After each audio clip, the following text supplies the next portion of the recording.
H1B, H4 visa దరఖాస్తుదారుల social media ఖాతాలను America ప్రభుత్వం పరిశీలించే ప్రక్రియ ఇవాల్టి నుంచి ప్రారంభమవుతుంది. H1B, H4, F, M, J వీసాలకు దరఖాస్తు చేసిన వారంతా తమ సోషల్ సెట్టింగ్లను ప్రైవేట్ నుంచి పబ్లిక్ కు మార్చుకోవాలి. F, M, J వీసాలకు విద్యార్థులు, ఎక్స్చేంజ్ విజిటర్లు దరఖాస్తులు చేసుకుంటారు. కొత్త నిబంధనల కారణంగా ఇప్పటికే H1B వీసాల ఇంటర్వ్యూలను వాయిదా వేశారు.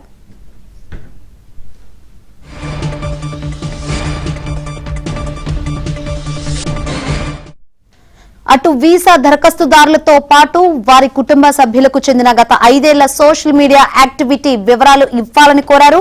వీసాలు తాత్కాలికంగా రద్దయిన వారు అమెరికాలో ఉన్నంతకాలం సమస్య లేదని, దేశం బయటకు వెళ్లి తిరిగి రావాలంటే మాత్రం సాధ్యం కాదని అంటున్నారు. అయితే ట్రంప్ ప్రభుత్వ నిర్ణయంతో అత్యధికంగా ప్రభావితమయ్యేది భారతీయులేనని వాదన వినిపిస్తోంది. H1B, H4 వీసాదారుల్లో ఎక్కువ మంది భారతీయులే ఉన్నారు.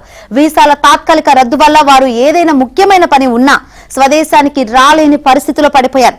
ఒకవేళ వస్తే తిరిగి అమెరికా వెళ్లడం కష్టమవుతుంది. తిరిగి వెళ్లాలంటే సుదీర్ఘకాలం వేచి ఉండడంతో పాటు మళ్లీ కొత్త వీసా పొందినంత పని అవుతుందని నిపుణులు చెబుతున్నారు.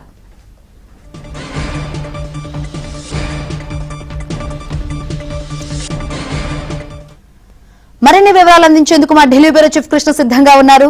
కృష్ణ, శంకరి, అమెరికా ప్రభుత్వం H1B, H4 అదేవిధంగా J వీసాలకు విధించినటువంటి కొత్త విధానం ఈ రోజు నుంచి అమల్లోకి రాబోతుంది.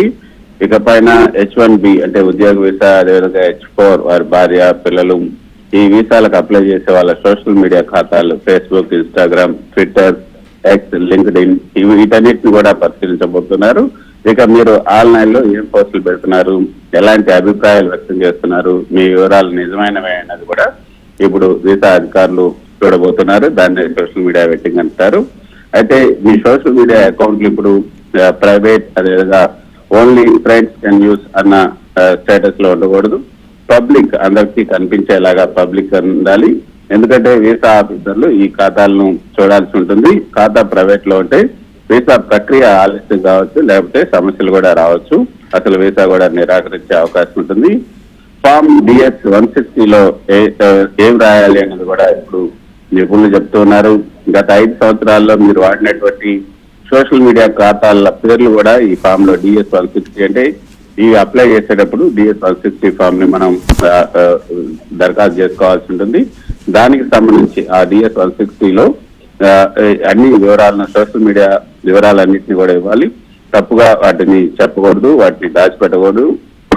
అలా చేస్తే వీసా రిజెక్ట్ కావచ్చు. అదేవిధంగా భవిష్యత్తులో కూడా ఇక వీసా ఎప్పటికీ కూడా రాకపోవచ్చు.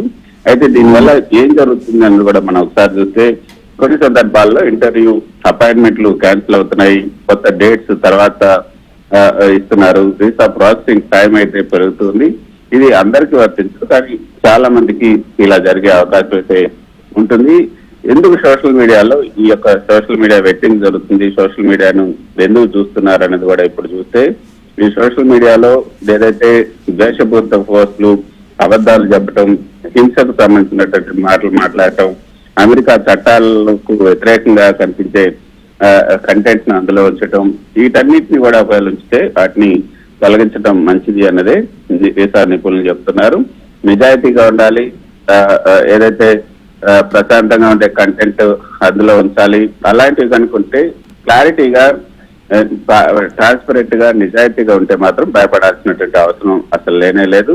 అంటే వీసా అప్లై చేసే ముందు నిజంగా పబ్లిక్ ఏదైతే కంటెంట్ లేని కంటెంట్ ని ఉంచాలి. అదే కాకుండా ముఖ్యంగా శంకరి, ఇందులో ఈ అమెరికా ప్రభుత్వం దొంగలు, US లాస్ ని పట్టించుకోవాల్సిన అవసరం లేదు. అమెరికా నాశనం అయిపోవాలి, అమెరికా ప్రెసిడెంట్ చేస్తున్నటువంటి నిర్ణయాలు వీటన్నిటి వ్యతిరేకించే కనుక ఏమైనా పోస్టులు ఉంటే ఖచ్చితంగా వాళ్లకు వీసా దక్కే అవకాశం ఉండదు. మరోపక్క ఈ హింసకు సంబంధించి, ఉగ్రవాదానికి సంబంధించినటువంటి కంటెంట్ ఉన్నా కూడా దాన్ని చాలా సీరియస్ గానే తీసుకుంటారు. హింసాత్మక గ్రూపులను సమర్థించడం, ఆయుధాల గురించి పోస్టులు పెట్టడం, వీటన్నిటిని కనుక పెడితే మాత్రం ఖచ్చితంగా రెడ్ ఫ్లాగ్లు పడే అవకాశమే ఉంది. Right, thank you Krishna, thanks for updates.